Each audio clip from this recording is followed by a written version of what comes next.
Hello students, welcome to Raghav Pathshala. हमने जो last class की थी आपके वो 3 पॉइंट जो आपकी प्रश्नावली है उसके 7 से लेकर 14 तक सवाल किए थे और उम्मीद है कि आपने वो 14 के 14 सवाल देख के समझ के और आपने उनका रिवीजन भी कर लिया होगा। ठीक है, आज की जो हमारी क्लास होने वाली है वो होगी आपके जो एक्सरसाइज 3.2 जो प्रश्नावली 3.2 है उसमें हम सवाल संख्या 15 से लेकर सवाल संख्या 22 तक करेंगे। और जैसे ही हम सवाल संख्या 22 तक कर लेंगे तो आपकी प्रश्नावली 3.2 क्या हो जाएगी, बड़ी काफ़ी बड़ा था। क्योंकि लैंग्वेज भी खूब थी, एग्जाम्पल भी 2 पार्ट में बने क्योंकि एग्जाम्पल भी 14-15 आ गए थे, फिर सवाल भी 22-22 है और बड़े सवाल ऐसे नहीं कि कोई छोटे सवाल है, कुछ 2-3 वीडियो बन रहे, सवाल भी बड़े। सवाल क्या बोला है, यदि a बराबर एक अवयव दे रखा 3/3 कोटि का और आपको बोला a² - 5a + 6i का मान ज्ञात कीजिए। i क्या है बेटा, तत्समक अवयव। क्या है, तत्समक अवयव। और 3 × 3 क्या होता है, तत्समक अवयव। मुख्य विकर्ण का प्रत्येक अवयव 1 होना चाहिए, अन्य सभी क्या होना चाहिए, 0। ठीक है सर, ए क्या दिखाई दे रहा है, ए को किससे गुणा करना, 5 से, a² निकालना पड़ेगा। हमने एक उदाहरण पढ़ा था, उदाहरण नंबर 18, उसमें ये बोला था अगर आपको a³ निकालना है तो a³ से पहले a² निकालना पड़ेगा। a² कैसे निकलता है, a को a से गुणा करने से। तो पहला काम हम करते हैं, हमारा जो होगा उसमें हम a² निकालेंगे बेटा। क्या निकालेंगे, a²। ध्यान देना इधर, सबसे पहला जो काम होगा वो होगा a² का। a² मतलब a.a, मतलब a² निकालने के लिए a को कितनी बार गुणा करना, आपको 2 बार गुणा करना। ध्यान देना बेटा, है ना। इधर आराम से करते हैं, गुणा भाग का विशेष तौर पर ध्यान रखना पड़ेगा, है ना। 2 2 और यहाँ 1, फिर 0, फिर 1, फिर -1, 1 3 और ये हो गया 0। और a को ऐसे ही गुणा करवाना तो ये वापिस लिखेंगे 2 2 और 1 0 1 -1 1 3 और क्या लिखेंगे, 0। ठीक है सर, इधर ध्यान देना। गुणा कैसे करते हैं आपको बताया, प्रत्येक पंक्ति प्रत्येक स्तंभ से गुणा होगी और हर अवयव एक एक अवयव से क्या होगा, गुणा होगा। ठीक है सर, कैसे गुणा होगा, इस 2 को इस 2 से गुणा करोगे तो 4, प्लस इस 0 को इस 2 से गुणा करोगे तो 0, प्लस इस 1 को इस 1 से गुणा करोगे तो 1। पहली पंक्ति होगी, दूसरी पंक्ति 2 को 2 से गुणा करोगे तो 4, 1 को 2 से गुणा करोगे तो 2, 3 को 1 से गुणा करोगे तो 3, 1 को 2 से गुणा करोगे तो 2, प्लस -1 को 2 से गुणा करोगे तो -2 और 0 को 1 से गुणा करोगे तो क्या आ जाएगा, 0। ठीक है सर, ठीक है, इधर ध्यान दो। दूसरा, 2 को 0 से गुणा करोगे तो 0, प्लस 0 को 1 से गुणा करोगे तो 1, प्लस 1 को -1 से गुणा करोगे तो -1। ध्यान देते रहना, ठीक है। 2 को 0 से गुणा करोगे 0, प्लस 1 को 1 से गुणा करोगे 1, प्लस 3 को -1 से गुणा करोगे -3, 1 को 0 से गुणा करोगे 0, प्लस -1 को 1 से गुणा करोगे -1, प्लस 0 को -1 से गुणा करोगे 0। अब प्रत्येक पंक्ति लास्ट स्तंभ का देखो, 2 को 1 से गुणा करोगे तो 2, प्लस 0 को 3 से गुणा करोगे 0, प्लस 1 को 0 से गुणा करोगे 0, 2 को 1 से गुणा करोगे 2, प्लस 1 को 3 से गुणा करोगे 3, प्लस 3 को 0 से गुणा करोगे 0। ठीक है सर, कोई दिक्कत नहीं होनी चाहिए। 1 को 1 से गुणा करोगे तो 1, प्लस -1 को 3 से गुणा करोगे तो -3, प्लस 0 को 0 से गुणा करोगे 0। जब आप इसकी कैलकुलेशन करेंगे बेटा तो आपके पास मान आएगा, मैं अलग पेन से लिख देता हूं। हमने गुणा कर दिया, गुणा का मतलब है प्रत्येक पंक्ति प्रत्येक स्तंभ से, प्रत्येक पंक्ति प्रत्येक स्तंभ से, प्रत्येक पंक्ति प्रत्येक स्तंभ से। हमेशा बीच में प्लस आएगा, पहले वाला अवयव पहले वाले से, दूसरे वाला दूसरे वाले, तीसरे वाला तीसरे से, और हमेशा प्लस का चिन्ह लगाना। ठीक है सर, कैलकुलेशन कर दो। देखो ये कितना बन जाएगा, 5। बिल्कुल सर, 1 मिनट अलग पेन से लिखो ताकि दिखाई अलग से दे आपको। ये 5, 4 2 6 और 3 कितना हो गया, 9, प्लस 2 -2 0 हो गया, 0 में 0 जोड़ोगे तो 0 आ जाएगा। ठीक है सर, प्लस का 1 माइनस का 1 ये भी 0 हो गया, -3 में से 1 जाएगा तो -2 बचेगा, ये -1 ही बचेगा, ये कितना बचेगा, 2 बचेगा, ये कितना बचेगा, 5, और ये कितना बचेगा, -2। एक बार देख लो बेटा, मैं उत्तर चेक कर लूँ ए स्क्वायर सही आया या नहीं है, क्योंकि गलत आने का कोई मतलब, अगर गलत आ गया तो मामला गड़बड़ हो जाएगा। 5 9 माइनस 2 5 0 -1 -2, यह -1 कैसे आ रहा है भाई? या -1 का बोल रहा है, ये कैसे आ रहा है? कहीं गड़बड़ हुई क्या? यहाँ है क्या? 2 को 0 से गुणा करोगे, 0 को 1 से गुणा, ये 0 बन जाएगा बेटा ना, कहीं गड़बड़ कर दी मैंने। इस 0 को 1 से गुणा करोगे तो ये 0 बना देगा ये वाला, और 1 को -1 से गुणा करो -1, बिल्कुल सर -1 है ये, ठीक है, ये -1, बाकी सही है एकदम, बाकी कोई दिक्कत आपके नहीं आएगी, बाकी तो मैंने सही लिख दिया, 0 -1 -2, ठीक है सर। अब ध्यान देना, आप लिखेंगे अतः, अतः मान किसका निकालना है आपको? ए स्क्वायर माइनस का 5a प्लस 6i बराबर, इसका मान मुझे निकालना है, ठीक है सर। मान मैं रख देता हूं एक बार, पहले मेरे पास मान है ए स्क्वायर का, ए स्क्वायर का मान वो रहा देखो 5, फिर 9, फिर 0, फिर -1, फिर -2 और फिर है माइनस का 1, वो मान जो है वो रखना है ए स्क्वायर का, ठीक है। 2 5 और ये आ गया माइनस का 2, फिर फॉर्मूले में देखो सवाल में क्या माइनस, फिर है 5 और फिर क्या दिखाई दे रहा? ए का मान ऊपर दिखाई दे रहा है देखो,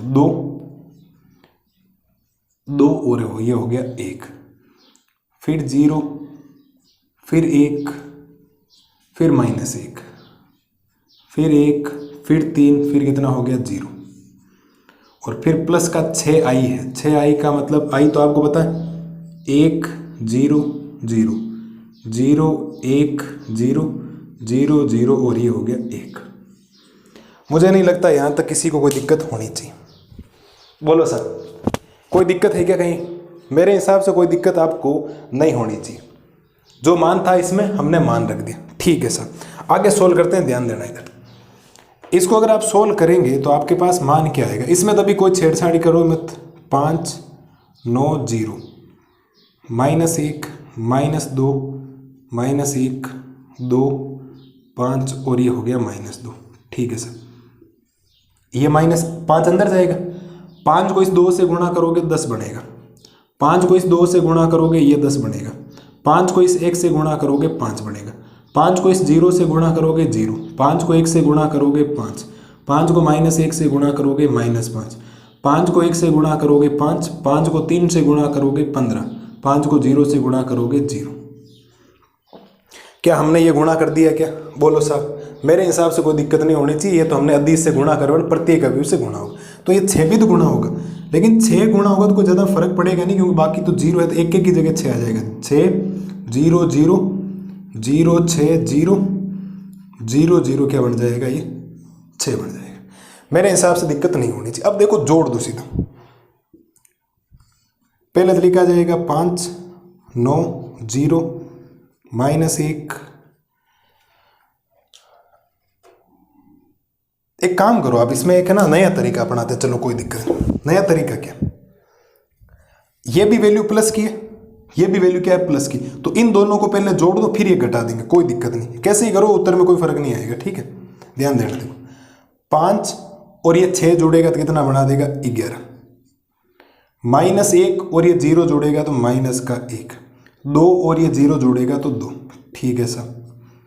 9 और ये 0 जोड़ेगा तो कितना बनेगा? 9, -2 और ये 6 जोड़ेगा तो कितना बचेगा? 4, 5 और ये 0 जोड़ेगा तो कितना बनेगा? 5, ठीक है सर। 0 और ये 0 कितना बना देगा? 0, -1 और 0 कितना हो जाएगा? माइनस का 1, और माइनस का 2 और 6 कितना हो जाएगा? 4, फिर माइनस, फिर ये लिख दो 10 10 और 5 0 5 और -5 5 15 और ये हो गया 0, ठीक है। बाकी का काम मैं यहाँ आगे लिख रहा हूँ, यहाँ पर इसका जो फाइनल उत्तर आएगा ना, जो वो यहाँ लिख रहा हूँ। फाइनल जो उत्तर आएगा 11 में से 10 जाएगा बेटा, कितना बचेगा? 1, -1 में से 0 जाएगा तो माइनस का 1, 2 में से 5 जाएगा तो माइनस का 3, ठीक है, छोटे मोटे गुणा भाग कोई दिक्कत। 9 में से 10 जाएगा तो माइनस का 1, 4 में से 5 जाएगा तो माइनस का 1, 5 में से 15 जाएगा तो माइनस का 10, 0 में से 5 जाएगा तो माइनस का 5, माइनस 1 है। देखो ये माइनस माइनस क्या हो गया प्लस, माइनस माइनस क्या हो गया प्लस, माइनस 1 और प्लस 5 प्लस का 4 हो जाएगा, और 4 में से 0 जाएगा 4। ये आपके पास प्रश्न का क्या आ गया, उत्तर आ गया। देखो एक बार मेरे हिसाब से कोई दिक्कत नहीं होनी चाहिए, मैं उत्तर माला एक बार चेक कर लेता हूँ। देखो 1 minus 1 minus 3 minus 1 minus 1 minus 10 minus 4 4 और 4, कोई दिक्कत नहीं है सर, किसी भी प्रकार की कोई समस्या नहीं है इस सवाल के अंदर। ऐसे सवाल हमने कर रखे, आपसे इसका मान पूछा गया तो पहले हमने ए स्क्वायर निकाला, ए स्क्वायर निकालने एक ही तरीका, ए को ए से गुणा किया, गुणा करते गए, ये फाइनल रिजल्ट है। ठीक है, फिर आपके पास इसका मान आपको निकालना, बराबर लिखा ए स्क्वायर की जगह ए स्क्वायर, -5 की जगह -5, फिर ए का मान, फिर प्लस 6, और आई है एक तत्समक अवयव। आई कौन सा अवयव है आपका, एक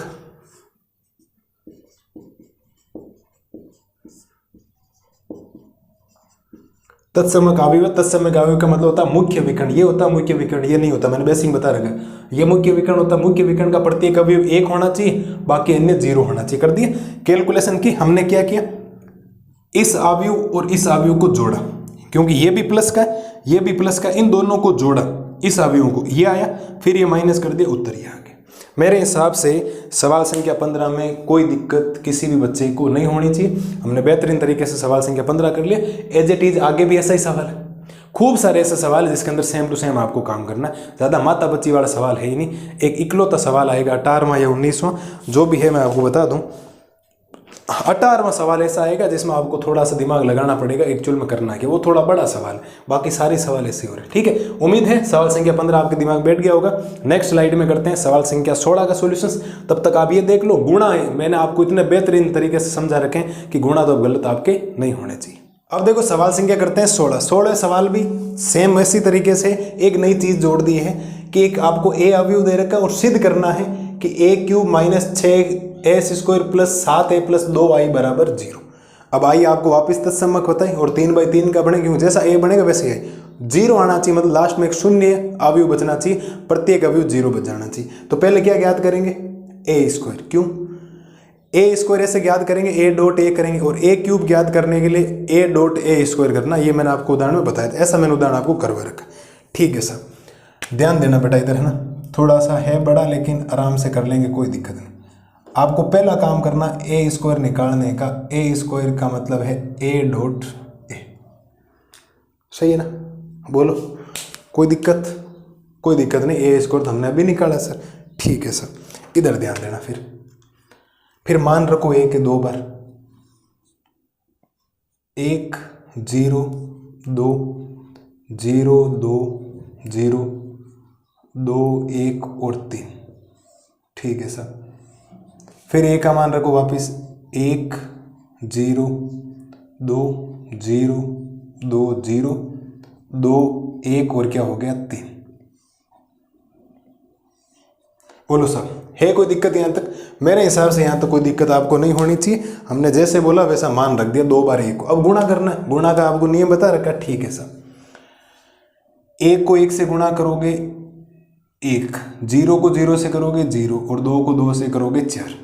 1 को 1 से, 0 को 0 से, 2 को 2 से, 0 को 1 से गुणा करोगे 0, प्लस 2 को इस 0 से गुणा करोगे 0, प्लस 1 को 2 से गुणा करोगे 2, 2 को 1 से गुणा करोगे 2, प्लस 0 को 0 से गुणा करोगे 0, प्लस 3 को 2 से गुणा करोगे 6। कोई डाउट?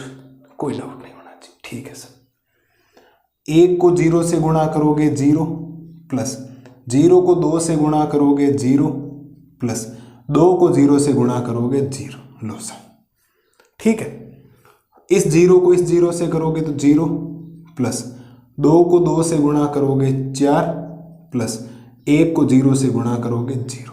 ठीक है, ठीक है सर, 2 को इस 0 से करोगे 0, प्लस 0 को इस 2 से करोगे 0, और 3 को इस 0 से करोगे प्लस में 0।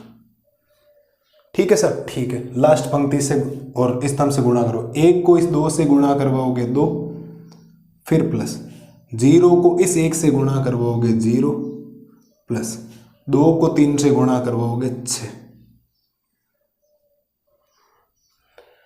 0 को 2 से गुणा करवाओगे 0 प्लस 2 को 1 से गुणा करवाओगे 2 प्लस 1 को 3 से गुणा करवाओगे 3, 2 को 2 से गुणा करवाओगे 4 प्लस 0 को 1 से गुणा करवाओगे 0 प्लस 3 को 3 से गुणा करवाओगे 9। कोई डाउट हो तो बोलो यहाँ तक। मैंने कुछ भी नहीं किया, जैसा हम गुणा करते आए हैं पिछले 2-3 वीडियो से, 4 वीडियो से हमने गुणा सीखे, वैसे ही काम कर रहे हैं। 2 बार उदाहरणों में किए, 2 बार सवालों में किए, तीसरी बार यहाँ काम हो रहा है और लास्ट बार गुणा हो रहा है, इसके बाद गुणा नहीं होगा। ठीक है, इस बार में या कुछ नया परिवर्तन वगैरह आ जाएगा 3.3 के अंदर। विविध के अंदर तो और गुणा करना ही है, वापस करना पड़ेगा, बिल्कुल करना पड़ेगा। ठीक है सर, तो फाइनल ए स्क्वायर आपके पास बनेगा क्या, ध्यान देना इधर। फाइनल ए स्क्वायर क्या बनेगा, 4 रे कितना होता है 5, ये कितना बढ़ेगा 2, 6 और 2 कितना बढ़ेगा 8, ये तो 0 बन गया। ये कितना बनेगा 4, ये कितना बनेगा 0, ये कितना बनेगा बेटा 8, ये कितना बनेगा 5 और ये कितना बनेगा 13। मेरे हिसाब से कोई दिक्कत नहीं होनी चाहिए ए स्क्वायर निकालना। आप कहेंगे सर कोई दिक्कत नहीं। दूसरी बात है कि मैंने ए स्क्वायर तो निकालने लेने, मेरे को क्या निकालना पड़ेगा, क्योंकि अगर मैं LHS लूँगा तो LHS मुझे ए क्यूब की जरूरत पड़ेगी, बिल्कुल पड़ेगी। और ए क्यूब निकालने का तरीका होता है ए को किससे मल्टीप्लाई कर दो, ए स्क्वायर से। ए को अगर आपने ए स्क्वायर से मल्टीप्लाई कर दिया तो आपका ए क्यूब आ जाएगा। ठीक है सर, मान रखें इसके अंदर, बिल्कुल रखते हैं सर। आप मान रखेंगे तो मान रखने पर आएगा क्या, ध्यान देना। ए रखना, ए तो ये रहा देखो, 1 0 और 2, 0 2 0, 2 1 क्या हो गया, ये 3। ठीक है सर, फिर क्या रखना, ए स्क्वायर। ए स्क्वायर वो सबसे लास्ट में, क्यों देखो ए स्क्वायर की ये लाइन चली यहाँ से लेकर यहाँ तक, तो ए स्क्वायर देखो 5 2 और 8, 0 4 और 0 8 5 और ये हो गया 13। ठीक है सर, ठीक है, ध्यान देना इधर। बेसिक से गुणा करना, कितनी बारी बता दिया आपको। ठीक है, 1 को 5 से गुणा करोगे तो 5 प्लस 0 को 2 से गुणा करोगे 0 प्लस 2 को 8 से गुणा करोगे 16। सही है, 0 को 5 से गुणा करोगे 0 प्लस 2 को 2 से गुणा करोगे 4 प्लस 1 को 8 से गुणा करोगे 8, 2 को 5 से गुणा करोगे 10 प्लस 0 को 2 से गुणा करोगे 0 प्लस 3 को 8 से गुणा करोगे 24। ये हमने यहाँ तक काम कर दिया। ठीक है सर, 1 को 0 से गुणा करोगे 0 प्लस 0 को 4 से गुणा करोगे 0 प्लस 2 को 0 से गुणा करोगे 0। ठीक है जी, बिल्कुल। 0 को 0 से गुणा करोगे 0 प्लस 2 को 4 से गुणा करोगे 8 प्लस 1 को 0 से गुणा करोगे 0, 2 को 0 से गुणा करोगे 0 प्लस 0 को 4 से गुणा करोगे 0 प्लस 3 को 0 से गुणा करोगे 0। प्रत्येक पंक्ति लास्ट स्तंभ से भी 1 को 8 से गुणा करोगे 8 प्लस 0 को 5 से गुणा करोगे 0 प्लस 2 को 13 से गुणा करोगे 26। सही है ना, 2 को 13 से। 0 को 8 से गुणा करोगे 0 प्लस 2 को 5 से गुणा करोगे 10 प्लस 1 को 13 से गुणा करोगे 13, 2 को 8 से गुणा करोगे 16 प्लस 0 को 5 से गुणा करोगे 0 प्लस 3 को 13 से गुणा करोगे 39। बोलो साहब, कोई दिक्कत? हमने ए स्क्वायर इजी वे में निकाल लिया और ए स्क्वायर की मदद से जब ए स्क्वायर को मैंने ए से गुणा किया तो ए क्यूब निकल रहा। अब इसकी कैलकुलेशन करनी है और जैसे ही आप इसकी कैलकुलेशन करोगे तो आपके पास इजी वे में ए क्यूब आ जाएगा, कोई दिक्कत नहीं, फिर सिद्ध भी हो जाएगा, कोई प्रॉब्लम नहीं। ठीक है सर, कितना हुआ ये? 21, बिल्कुल 21। ये कितना हुआ? 12। ये कितना हुआ? 34। ये तो 0 हो गया, ये 8 हो गया और ये 0 हो गया। ये कितना हो गया? 34। भाई 26 और 8 34 होता है। 13 और 10 कितना हो जाएगा? 23 और 39 और 16 कितना होता है? 55। बिल्कुल सर 55, ये निकाल दिया। अब आप लिखेंगे अतः LHS बराबर, LHS क्या कहता है कि a³ माइनस 6a² प्लस का 7a प्लस में है 2i, और पूरे की जो कैलकुलेशन आनी चाहिए वो लास्ट के अंदर क्या आनी चाहिए, 0। मतलब प्रत्येक जो आपके टोटल ये अवयव लिखे गए 9 सब में 0 0 बचना चाहिए, तभी 0 होगा, वरना 0 नहीं होगा। कैलकुलेशन का ध्यान रखना विशेष तौर पे बेटा, और आराम से उत्तर आ जाएंगे, कोई प्रॉब्लम नहीं होगी आपको, ठीक है। तो ध्यान देना इधर ध्यान दे, कहीं मिस्टेक नहीं करनी अपन को, और पूरा करते हैं। सबसे पहले लिखा आपके पास a³, क्या लिखा a³ और a³ भी याद रखो, a³ वाली ये लाइन चली लास्ट के अंदर, मैं लिख रहा हूं, गलती मत करना ना। 21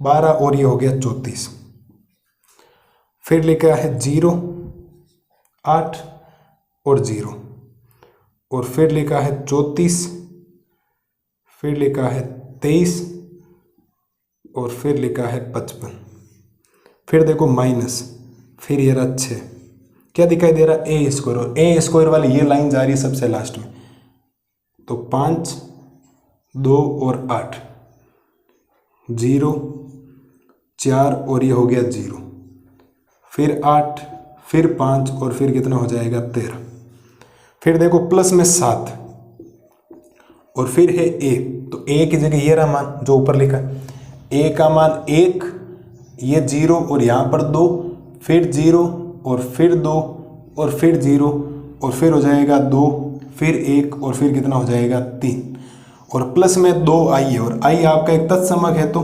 तत्समक का मतलब 1 0 0 0 0 1 0 0 और 1। बोलो सब, कोई दिक्कत हो तो बोलो। मेरे हिसाब से कोई दिक्कत आपको नहीं होनी चाहिए किसी भी टाइप की, आराम से हो, मैंने मान रख दिया सब, ठीक है सर। कैलकुलेशन करते हैं, ध्यान देना इधर। कैलकुलेशन क्या, पहले ये तो पहले वाला एज इट इज रहेगा, पहले वाला एज इट इज मतलब 21 12 और 34, फिर 0 फिर 8 फिर 0 फिर 34 फिर 23 और फिर ये 55, ये तो एज इट इज, माइनस ये 6 अंदर गुणा होगा, तो 6 को 5 से गुणा करोगे 30, 2 से करोगे 12 और 8 से करोगे 48, 0 से करोगे 0, 4 से करोगे 24, 0 से करोगे 0, 8 से करोगे 48, 6 पंजे 30 और 3 6 78, ठीक है। प्लस 7 से गुणा करोगे तो 7, 0 2 से करोगे 14, 0 से करोगे 0, 2 से करोगे 14, 0 से करोगे 0, 7 को 2 से गुणा करोगे 14, 1 से करोगे 1 और 3 से करोगे बेटा 21, प्लस 2 0 0 0 2, अरे सॉरी 1 यहाँ 0 आएगा, ठीक है, 2 0 0 0 और ये बन गया 2। बोलो सर, कोई दिक्कत हो तो बोलो। मेरे हिसाब से कोई दिक्कत आपको नहीं होनी चाहिए किसी भी टाइप की, है क्या कोई दिक्कत? कोई दिक्कत नहीं है, जैसा मानता। अब देखो, अब थोड़ा सा ध्यान देना बेटा, थोड़ा सा ध्यान दोगे तो ये अवयव आपका प्लस का है, किसका? प्लस का। ये भी अवयव किसका है? प्लस का। और ये अवयव भी किसका है? प्लस का। तो प्लस वाले सबको जोड़ दो भाई, प्लस वाले सबको जोड़ दो, क्या दिक्कत है?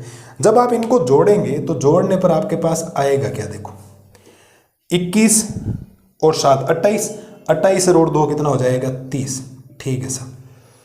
12 0 और 0 कितना बनेगा? 12 बनेगा। 34 और 14 48, 48 और 0 कितना बनेगा? 48। 0 0 और 0 ये 0 ही बनेगा।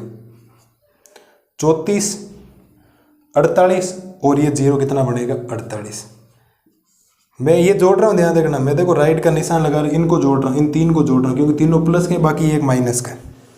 8 और 14 कितने होते हैं? 22, 22 और 2 कितने हो गए? 24। 23 और 7 हो गए 30 और 0 तो 30 ही रहेगा। 0 0 और 0 0 लो सा। 55 और 21 76, 76 और 2 कितने हो गए? 78 माइनस, और ये चीज है जेट 30 12 48 0 24 0 48 30 और ये हो गया 78। और जब आप इसको सोल्व करेंगे बेटा, तो सोल्व करने पर आपके पास जो उत्तर बनेगा, क्या बनेगा आपके पास फाइनल उत्तर जो बनेगा, देखो 30 में से 30 जीरो, 0 में से 0 0, 48 में से 48 जीरो, 12 में से 12 जीरो, 24 में से 24 जीरो, 30 माइनस 30 जीरो, 48 में से 48 जीरो, 0 में से 0, 78 में से 78, 0 0 0 0 0 0 0 0 और 0, उत्तर आ जाएगा आपके पास RHS। हाँ जी, कोई दिक्कत हो तो बोलो। सवाल केवल बेटा बड़े हैं और आपको दिखने में ऐसा लगे, अगर कोई अभी आपके पास में सपोज आप यूट्यूब पे देख रहे हो, आपके पास में आके कोई कहेगा ना, वो कहेगा ये क्या कर दिया, बाकी आपके तो समझ में आ गया। क्यों?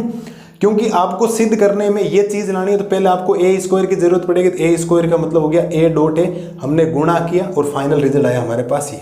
फिर आपको ए क्यूब की जरूरत पड़ेगी, तो ए क्यूब को मैं ए डॉट ए स्क्वायर लिख सकता हूँ, ठीक है, ए डॉट ए स्क्वायर लिख सकता हूँ। जब ए को मैंने ए स्क्वायर से गुणा, ए को मैंने ए स्क्वायर से गुणा करवाते गया, लास्ट में ये है। फिर मैंने इसका LHS पार्ट रखा, LHS में ए क्यूब का मान रखा, -6 की जगह -6, ए स्क्वायर का मान रखा, +7 की जगह +7, ए का मान रखा, 2 की जगह 2 और आई का मान रखा। और जब मैंने कैलकुलेशन की, इस 6 को अंदर भेजा, 7 को अंदर गुणा करो, 2 को अंदर गुणा करो, 3 वैल्यू मुझे प्लस की दिखाई दी, ये भी प्लस का, ये भी प्लस का, ये भी प्लस का। इन तीनों अवयवों को जोड़ा तो मेरे पास फाइनल रिजल्ट ये आया और इसमें से ये माइनस कर दिया और माइनस करती 0 0 आ गया और RHS आ गया। इस 0 का मतलब ये शून्य आ गया। मेरे हिसाब से सवाल संख्या 16 में कोई दिक्कत नहीं होनी चाहिए। ऐसे हमने खूब सारे सवाल कर रखे हैं, आराम से देखें, आराम से करें, बेझिझक होकर करें, ज़्यादा टेंशन लेने की जरूरत नहीं। गुणा भागी है, बाकी कोई मुश्किल नहीं है। बड़ा आपको दिखने में से लग सकता है कि सर इतना बड़ा कैसे, कोई बड़ा सवाल नहीं। ये तो आपको भी पता है, मेरे को भी पता है, कोई नया बंदा देखे उसको लगेगा ये बड़ा सवाल। ठीक है, ये हो गया, हमने कर दिया सवाल संख्या 16 का सॉल्यूशंस। अगली स्लाइड में करते हैं सवाल संख्या 17 का सॉल्यूशन। अब देखो करते हैं सवाल संख्या 17। सवाल संख्या 17 में बोला है कि यदि a बराबर, अब जो एक अवयव दिया गया, इस बार छोटा अवयव दे दिया आपको, बढ़िया बात है, गुणा कम करने पड़े क्योंकि ये 2/2 का 2/2 में गुणा ज़्यादा हार्ड नहीं होते, 3/3 में गुणा बड़े हो रहे थे। तथा i बराबर, इस बार तत्समक अवयव 2/2 का दे दिया और एक शर्त दे रखी है कि a स्क्वायर बराबर ka माइनस 2i हो तो k का मान ज्ञात करना। ये जो k दिखाई दे रहा है इसका क्या करना, मान ज्ञात करना। अगर बेटा अगर आप इस शर्त को थोड़ा ध्यान से देखेंगे, इस शर्त को, तो इस शर्त में k मुझे निकालना, a मेरे पास पड़ा, देखो ये रहा, i मेरे पास पड़ा, जरूरत किसकी पड़ेगी, a स्क्वायर की, और a स्क्वायर निकालने का तरीका मेरे पास है। ठीक है सब, कैसा तरीका, ध्यान देना। आप लिखेंगे सर अगर मुझे a स्क्वायर निकालना है तो मुझे a को किससे गुणा करना पड़ेगा, a से। सही बात कह रहा हूं मैं एकदम। अगर मुझे a स्क्वायर निकालना तो मुझे a को किससे गुणा करना पड़ेगा, 8। ठीक है सर। अब a आपके पास क्या है, ये रहा, देखो 3 4 -2 और -2, वापिस a यही लिखा जाएगा, 3 4 -2 और -2। जब बेटा आप इसको गुणा करेंगे तो गुणा करने पर आएगा क्या, देखो 3 को 3 से गुणा करोगे 9, फिर प्लस -2 को 4 से गुणा करोगे -8। ठीक है सर। 4 को 3 से गुणा करोगे 12, प्लस -2 को 4 से गुणा करोगे -8। ठीक है, बिल्कुल सर। 3 को -2 से गुणा करोगे -6, -2 को -2 से गुणा करोगे तो +4 बना देगा ये। ठीक है जी। 4 को -2 से गुणा करोगे तो -8, प्लस -2 को -2 से गुणा करा दोगे तो प्लस का क्या बना देगा, 4। ठीक है साहब, बराबर।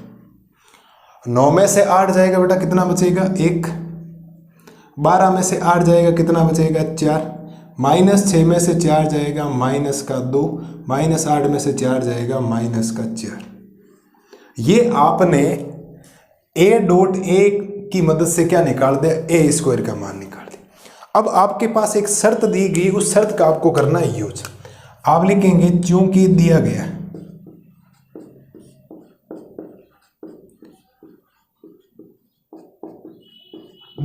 है कि a स्क्वायर बराबर ka माइनस 2i, ये मुझे एक शर्त दे रखी है। इस शर्त की मदद से मैं किसका मान निकालने वाला हूं बेटा, k का मान निकालने वाला। किसका मान निकालने वाला, k का। ठीक है सर। 2 ऑप्शन है आपके पास, या तो आप मान रख दो, वरना अगर मुझे के ए निकालना थी माइनस वाला 2a इधर ले आओ आई को, तो क्या मैं इस समीकरण को ऐसा लिख सकता हूं क्या, के ए बराबर ए स्क्वायर प्लस में 2i। शायद मैं एकदम सही बात कह रहा हूं, मुझे कोई दिक्कत इस बात को नहीं होनी चाहिए। मैंने इस के ए को पहले लिखा ए स्क्वायर की जगह ए स्क्वायर, ये माइनस का 2i उधर गया, किसका हो गया, प्लस का 2i हो गया। अब इसकी जगह सब जगह मान रख दो। मान कैसे, के की जगह तो के ही आएगा, गुणा क्या दिखाई दे रहा है, ए का मान हो रहा देखो 3 4 -2 और ये हो गया -2, ठीक है सर, बराबर क्या दिखाई दे रहा है, ए स्क्वायर का मान वो सबसे लास्ट में देखो, ये ए स्क्वायर वाली सीरीज चली उधर, तो ए स्क्वायर हो गया 1 4 -2 और माइनस का 4, ठीक है सर, प्लस में ये 2 क्या दिखाई दे रहा, आई, और आई का मान आपको ऑलरेडी दे रखा, और नहीं दे रखा होता और मेरे को अगर बोल देता आई तत्सम है, चाहे मेरे को नहीं भी बोले तो भी आई तो मैं निकाल सकता हूं, इतना मेरे में दम है और आप में भी इतना दम है कि आप आई लिख सकते हो, ठीक है सर। इसके बाद नॉर्मल सी कैलकुलेशन है, ये के अंदर गुणा करवा दो, क्या कर दो, के अंदर गुणा करवाओगे तो आपके पास बनेगा 3 के 4 के माइनस का 2 के और माइनस का 2 के। हाँ बेटा जी, कोई दिक्कत नहीं, ये बनाएगा 1 4 -2 और माइनस का 4 प्लस क्या ये 2 अंदर जाकर प्रत्येक अवयव से गुणा होगा, बिल्कुल 2 0 0 और 2। मुझे नहीं लगता यहां तक कोई दिक्कत आपको होनी चाहिए, ठीक है सर।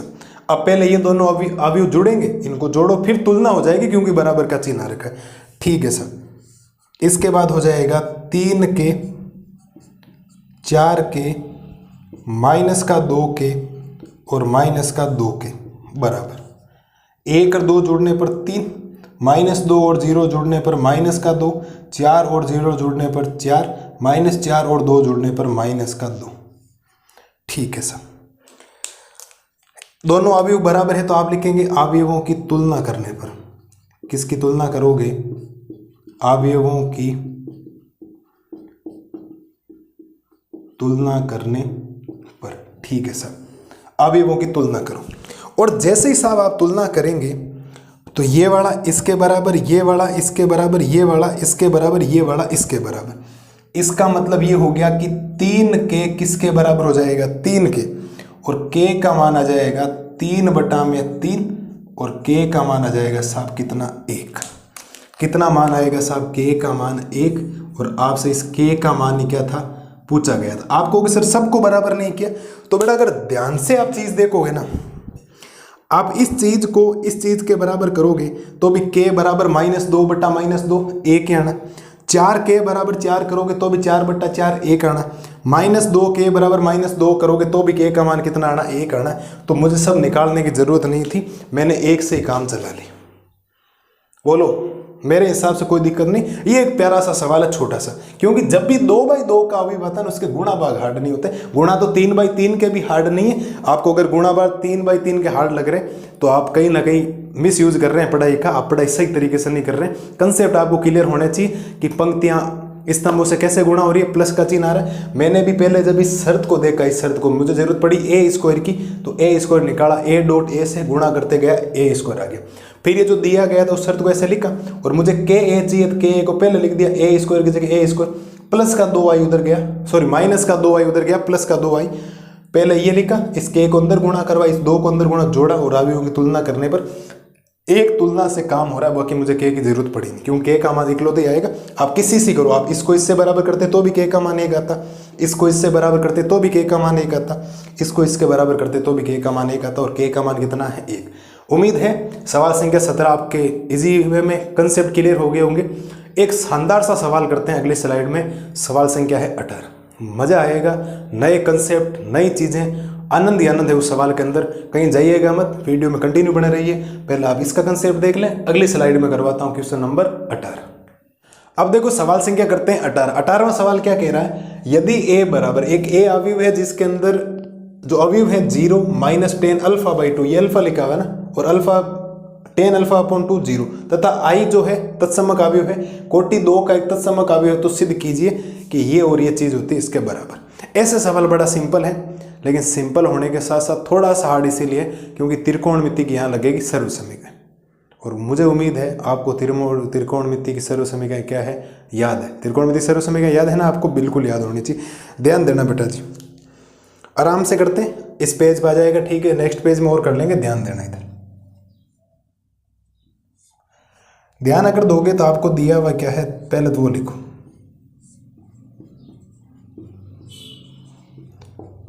दिया गया है कि एक तो अवयव ए दे रखा आपको, ए क्या दे रखा 0,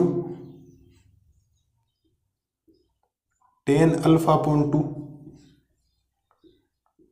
माइनस टेन अल्फा अपॉन 2 और ये हो जाएगा 0। सही है सर, बिल्कुल सही है। तथा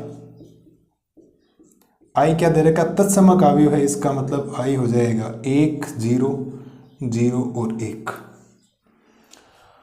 बोलिए सर, यहां तक कोई दिक्कत हो तो बोलो, मुझे नहीं लगता यहां तक कोई दिक्कत आपको होनी चाहिए। ठीक है सर, पहले इसका LHS पार्ट लेते हैं। पहले मैं काम करता हूं, मैं दो बातें निकाल देता हूं, एक तो आई माइनस ए निकाल देता हूं और एक आई प्लस ए निकाल देता हूं। चलो सर, क्योंकि मुझे जो जो जरूरत पड़ेगी, एक तो आई प्लस ए बराबर, पहले आई प्लस ए निकालते हैं। आई प्लस ए का मतलब आई हो जाएगा 1 0 0 और 1 प्लस ए का मतलब 0 माइनस टेन अल्फा अपॉन 2, ये हो जाएगा टेन अल्फा अपॉन 2 और ये हो जाएगा 0। और जब आप इसका आई प्लस ए निकालोगे तो जो आई प्लस ए आएगा आपके पास में, एक में 0 जोड़ोगे तो 1, 0 में से माइनस टेन अल्फा जोड़ोगे तो माइनस का टेन अल्फा अपॉन 2 ही आएगा। 0 में टेन अल्फा बाई 2 जोड़ोगे तो टेन अल्फा बटा 2 ही आएगा, और 1 में 0 जोड़ोगे तो कितना आएगा 1 आएगा। मुझे नहीं लगता यहाँ तक कोई दिक्कत आपको होनी चाहिए। ठीक है सर, इसी में काम कर लेते हैं। आई माइनस ए निकालना, ये आपका, ये ध्यान रखना, ये आपका एक LHS पार्ट आ गया। कौन सा पार्ट? ये LHS पार्ट है, ये आपको उत्तर लाना पड़े इसको सोल्व करने पर। लेकिन पहले मुझे जरूरत पड़ेगी आई माइनस ए की, आई माइनस ए की करनी पड़ेगी क्योंकि आई माइनस ए को इससे गुणा करवाना। ठीक है सर, इधर ध्यान देना, आई माइनस ए यानी 0 1 0 0 और 1 minus 0 minus tan alpha upon 2, यह आ जाएगा टेन अल्फा अपॉन 2 और ये हो जाएगा सब 0। ठीक है सर, इसके बाद ध्यान देना, आई माइनस ए बचेगा क्या? आई माइनस ए का मान आएगा आपके पास, 1 में से 0 जाएगा, कितना बचेगा? 1 ही बचेगा। लेकिन 0 में से टेन अल्फा बाई 2 जाएगा तो माइनस का टेन अल्फा बाई 2 बचेगा।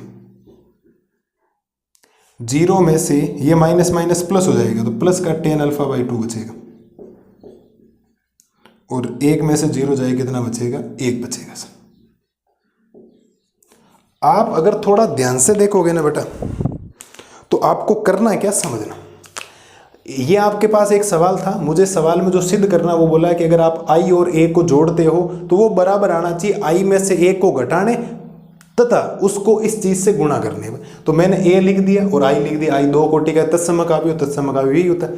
मैंने पहले निकाल दिया आई प्लस ए, और आई प्लस ए को निकाला तब ये आ गया, और फिर मैंने निकाल दिया आई माइनस ए और मेरे पास आ गया ये। अब मेरे को LHS का मान तो मुझे पता है, अगर मैं इस आई माइनस ए यानी कि ये जो वैल्यू है, ठीक है, थोड़ा सा गंदा दिखाई दे रहा है, मैं इसको सही लिख दूं, ये 1 लिखा हुआ है, ठीक है। अगर मैं इस वाली चीज को इस चीज से गुणा करूं तो मेरे पास ये आना चाहिए, तभी LHS और RHS क्या होगा? बराबर। मुझे RHS से क्या लाना? LHS लाना। ठीक है सर, क्या मैं एक बार का काम मिटा दूं क्या सर? बोलो सर। मुझे शायद यहां पर ये सारी चीज मिटा देनी चाहिए और मुझे ये भी मिटा देना चाहिए, ठीक है, और ये भी मिटा दूं मैं आपके लिए। समझना आप मेरी बात, मैं क्या कह रहा हूं, बड़ा शानदार सवाल है, आपको समझना है कि ये जो मेरे पास है ना, ये मेरी राइट हैंड साइड है। कौन सी साइड है साहब? Right hand side. और जब आप इसमें राइट हैंड साइड लोगे तो मेरे पास आएगा आई माइनस ए, और आई माइनस ए की वैल्यू मैंने ये निकाल रखी, 1 माइनस का टेन अल्फा अपॉन 2 फिर है आपके पास टेन अल्फा अपॉन 2 और फिर है आपके पास 1 और फिर गुणा में आ रखा है बेटा cos alpha sign alpha minus का साइन अल्फा और ये आएगा आपके पास कोस अल्फा। ये मैंने पहले आपके सामने निकाला था और इनको मैंने कर दिया रब। क्या कर दिया बेटा? इनको रब कर दिया। मैं इनको मिटा देता हूँ।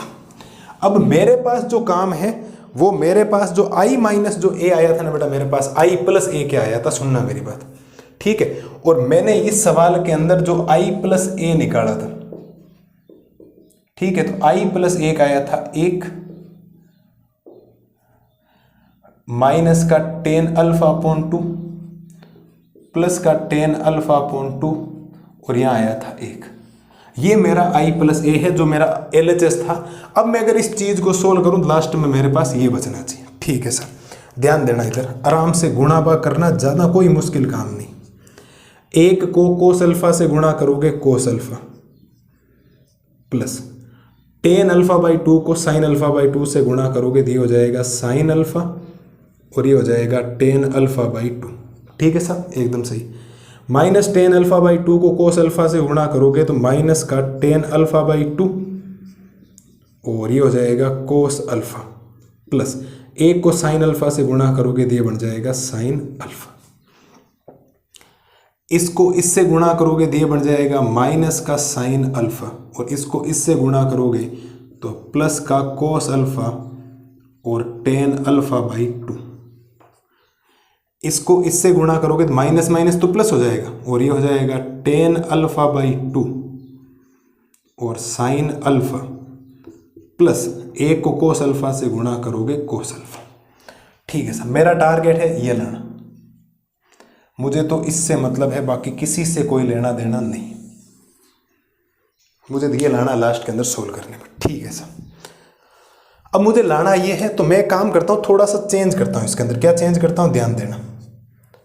ये हो गया कोस अल्फा प्लस ये हो गया साइन अल्फा, ये टेन अल्फा बाई 2 है तो इसको मैं लिख सकता हूँ साइन अल्फा बटा 2 अपॉन में लिख सकता हूँ कोस अल्फा बटा 2, क्योंकि साइन थीटा बराबर होता है cos theta, sine theta upon cos theta.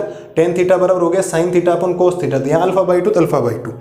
नीचे भी ऐसा काम हो जाएगा, माइनस टेन अल्फा बाई 2 है तो इसको मैं लिख सकता हूँ साइन अल्फा बाई 2 अपॉन में कोस अल्फा बाई 2 और गुणा में चल रहा है cos alpha by alpha plus और ये हो जाएगा साइन अल्फा।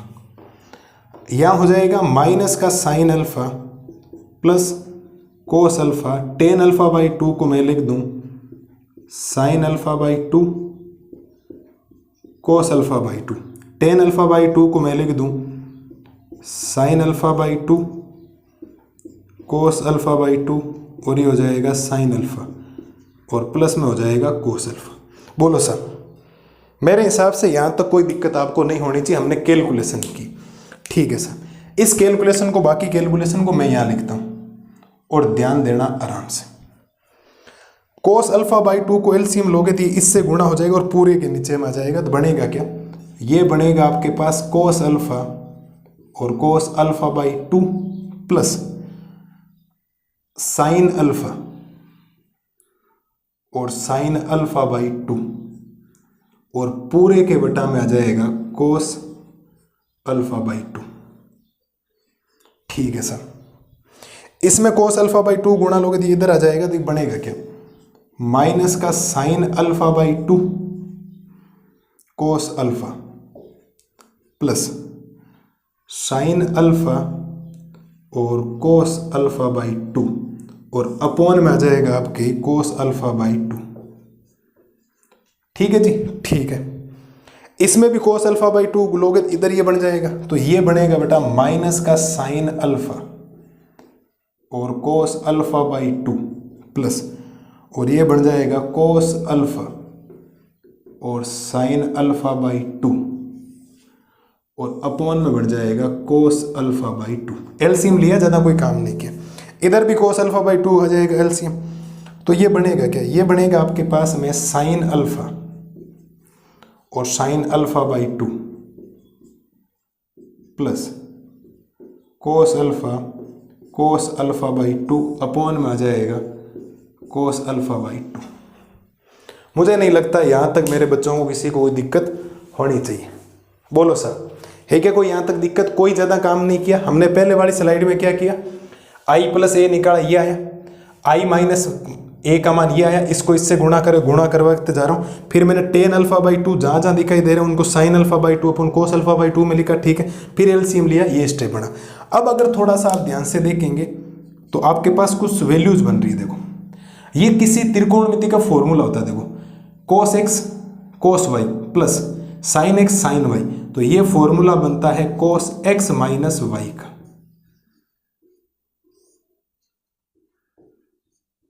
बोलो सब, क्या ये फॉर्मूला ये नहीं बनेगा क्या? कोस एक्स माइनस वाई का फॉर्मूला होता है cos x cos y plus sine x sine y. इस फॉर्मूले को ध्यान से देखो तो ये देखो, साइन अल्फा, देखो sine x cos y minus cos x sine y, तो ये फॉर्मूला बनेगा बेटा साइन एक्स माइनस वाई का, और अपॉन में बन जाएगा कोस अल्फा बाई 2। त्रिकोणमिति अगर नहीं आती है तो फिर यहाँ परेशानी आपको समझ में भी नहीं आएगी, गारंटी मेरी। तो त्रिकोणमिति याद करें बेटा, ध्यान रखें उसका। अब ध्यान दो उसको, नीचे ये देखो, नीचे वाला देखो पहले, sine alpha by 2 plus cos alpha by 2, तो ये फॉर्मूला बन गया वापिस कोस अल्फा माइनस अल्फा बटा 2 अपॉन में बच जाएगा कोस अल्फा बाई 2 का। ये तो देखो cos x cos y plus sine x sine y, तो कोस एक्स माइनस वाई का सूत्र बन जाएगा, ठीक है सर। इसमें से मेरे को माइनस कॉमन लेना पड़ेगा। क्या लेना पड़ेगा? माइनस कॉमन लेना पड़ेगा। क्या लेना पड़ेगा? माइनस कॉमन लेना। माइनस कॉमन लोगे, माइनस कॉमन लेते ही ये sine x cos y minus cos x sine y, तो माइनस ये sine alpha minus alpha by 2 upon में कोस अल्फा बाई 2 बन जाएगा। माइनस कॉमन लिया वहां से, ठीक है सर। फिर वरना माइनस ऐसे नहीं ले रहे हो, ऐसे ले लो, वो माइनस बाहर ले लिया मैंने। अब ध्यान से देखोगे तो कोस अल्फा में से अल्फा बाई 2 जाएगा तो कोस अल्फा बाई 2 बचेगा, ये बचेगा कोस अल्फा बटा 2। ये देखो, ये भी ऊपर बचेगा, एक मिनट, कोस अल्फा बाई 2 के अपॉन में आ जाएगा कोस अल्फा बाई 2, और ये बचेगा साइन अल्फा बाई 2 के अपॉन में बचेगा कोस अल्फा बाई 2। ये क्या बचेगा? Minus sine alpha by 2 upon में कोस अल्फा बाई 2, और ये क्या बचेगा? कोस अल्फा बाई 2 के अपॉन में बचेगा कोस अल्फा बाई 2। जब आप इसको सोल्व करोगे ना बेटा, तो आपके पास एक मज़ेदार रिजल्ट आएगा। क्या आएगा? Cos alpha by 2 cos alpha by 2 1 बन गया, sine alpha by 2 cos alpha by 2 क्या बन गया? टेन अल्फा बाई 2 बन गया। ये sine alpha by 2 cos alpha by 2 minus का टेन अल्फा बाई 2 बन गया, और ये बन गया वापिस 1। और ये आपका LHS पार्ट है। कौन सा पार्ट है? LHS। देख लो, मिला लो, फोटो कॉपी मिल जाएगी। क्या मिल जाएगी आपको? फोटो कॉपी मिल जाएगी।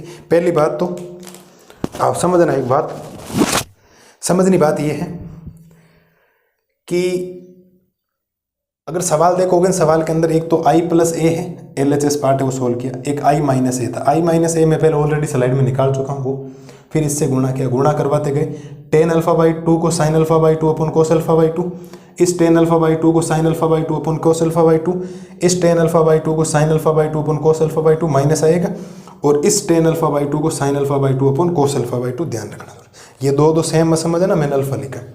फिर मैंने क्या किया, ये कोस अल्फा बाई 2 एलसीएम लिया, ये इससे गुणा होगा और पूरे के अपॉन में आ जाएगा, ये इससे गुणा होगा पूरे के अपॉन में आ गया। इधर भी ये कोस अल्फा बाई 2 एलसीएम लिया, पूरे से गुणा हो गया, वो हो गया। कोस अल्फा बाई 2 एलसीएम लिया, ये आ गया, कोस अल्फा बाई 2 एलसीएम लिया, ये आ गया। फिर आप इसको देखोगे, ये जो फॉर्मूला है वो कोस एक्स माइनस वाई का है, इसमें से माइनस बाहर लोगे तो ये साइन अल्फ एक्स माइनस वाई का बनेगा, ये भी साइन एक्स माइनस वाई का सूत्र है, ये भी है कोस एक्स माइनस।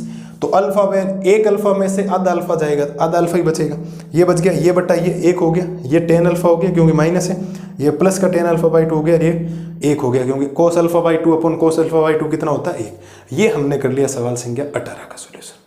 मुझे नहीं लगता सवाल संख्या 18 में किसी टाइप की कोई दिक्कत होनी चाहिए, कैलकुलेशन आनी चाहिए, और त्रिकोणमिति के फॉर्मूले भाई आपको पता होने चाहिए। नहीं पता है तो फिर मामला गड़बड़ है। आपको 10वीं में सिखा रखे, 11वीं में सिखा रखे, 12वीं में जब मैंने प्रतिलोम त्रिकोणमिति फलन पढ़ाया था उस समय भी आपको ये फॉर्मूले समझाए थे। ठीक है, ये कर लो। अगली स्लाइड में करते हैं सवाल संख्या 19 का सॉल्यूशंस। अब ज़्यादा कोई सवाल हार्ड नहीं, 19 भी सिंपल है। 19 के अंदर टोटल 2 सवाल हैं, एक सवाल मैं करवाऊंगा, एक आपको होमवर्क के लिए देना पड़ेगा। एक मैं करवाऊंगा और एक आपको क्या करना, होमवर्क करना। करोगे या नहीं करोगे? बिल्कुल आपको होमवर्क करना बेटा, आपको अपने लिए काम करना पड़ेगा, है ना। ये करो, अगली स्लाइड में करवाता हूँ सवाल संख्या 19, फिर एक 20वां सवाल है छोटा सा, फिर 2 ABCD आपको करने और आपका लेक्चर क्या हो जाएगा, खत्म। अब देखो सवाल संख्या करते हैं 19। 19 ऐसे सवाल आपको दिखने में बड़ा सा नजर आ रहा है, भाषा बहुत बड़ी दे रखी है, सॉल्यूशन ज्यादा इतना बड़ा नहीं, सुनना। देखो पहले मैं पूरा सवाल समझाता हूँ, फिर सॉल्यूशंस करते हैं। किसी व्यापार संघ के पास 30,000 रुपए का कोष है। कोई व्यापार संघ है, उसके पास टोटल कितने पैसे हैं बेटा, 30,000 रुपए। ठीक है साहब, जिसे 2 भिन्न भिन्न प्रकार के ब्रांडों में निवेशित करता है। 2 ब्रांड है, कोई भी ब्रांड मान लो, उसमें निवेश करना मतलब एक शेयर मार्केट की तरह काम कर रहा है। ठीक है, प्रथम ब्रांड पर 5% वार्षिक तथा द्वितीय ब्रांड पर 7% वार्षिक ब्याज प्राप्त होता है। पहले ब्रांड पे आप जितने भी पैसे लगाओ उसके ऊपर आपको 5% वार्षिक ब्याज मिलेगा, और दूसरे ब्रांड पे आप लगाओ उस पर 7% वार्षिक ब्याज मिलेगा। ठीक है सर। अवयव गुणन के प्रयोग द्वारा यह निर्धारित कीजिए कि 30,000 रुपए के कोष को 2 प्रकार के ब्रांडों में निवेश करने के लिए किस प्रकार बांटे। 30,000 है, या तो मैं काम कर दूं दोनों को 15,000 दे दूं, या एक को 20 दे दिया और एक को क्या दे दिया, 10,000 दे दिया। 30,000 देने हैं ना। निवेश करने के लिए किस प्रकार बांटे जिससे व्यापार संघ को प्राप्त कुल वार्षिक ब्याज 1,800 रुपए हो या 2,000। मुझे ऐसे 2 भागों में बांटना, एक बार ब्याज 1,800 आना चाहिए, एक बार 2,000। मैं इनमें से एक करवा दूं, मैं करवा तो दोनों ही दूंगा, एक बार के लिए आप देख लो, एक अगर आपसे होता है तो आप कर लें। ठीक है सर, ध्यान से सुने सवाल में है क्या एक्चुअल। मेरे पास जो कुल धनराशि है ना बेटा, वो कितने रुपए हैं, 30,000। कितने रुपए हैं, 30,000। ठीक, इन 30,000 को मुझे 2 भागों में बांटना। एक तो बांटना है प्रथम ब्रांड में। कौन से ब्रांड में, प्रथम ब्रांड पर, और एक बांटना है मुझे द्वितीय ब्रांड पर।